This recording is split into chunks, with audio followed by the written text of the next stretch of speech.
নানা আলোচনার পর উপদেষ্টা পরিষদ থেকে পদত্যাগ করেছেন স্থানীয় সরকার, পল্লী উন্নয়ন ও সমবায় উপদেষ্টা আসিফ মাহমুদ সজীব ভুঁইয়া।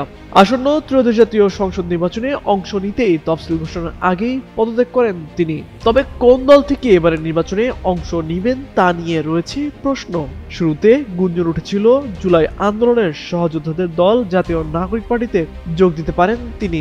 পরে যদিও আসিফ নিজেই খোলাসা করেন এনসিপিতেই যোগ দিবেন, এমন ভাবার কোনো কারণ নেই।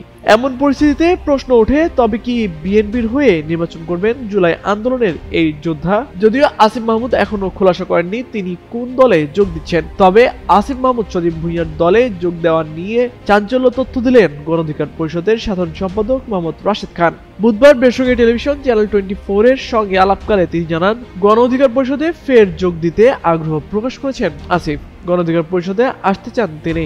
আগেও তিনি গণ অধিকার পরিষদের সঙ্গে যুক্ত থাকায় নেতৃত্ব পর্যায়ে তাকে ফেরানোর বিষয়ে ইতিবাচক মনোভাব রয়েছে। এ নিয়ে আলোচনাও চলছে, তবে এখনো কোনো চূড়ান্ত সিদ্ধান্ত হয়নি।